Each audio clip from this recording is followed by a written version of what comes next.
Avem aici doi porumbei pregătiți pentru un antrenament de 120 de kilometri. Vreau să vă spun că nu sunt ai mei, sunt ai unui prieten. Femela are și clemă și inel și cip. Stați să vă arăt. Uitați, are cipul acolo. Masculul are decât o clemă, nu știu de ce.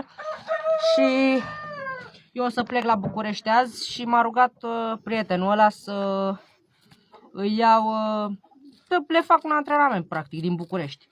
O să și pun pe TikTok și filmarea când le dau drumul și na, nu știu, adică eu cred că o să ajungă, sper să și ajungă, na.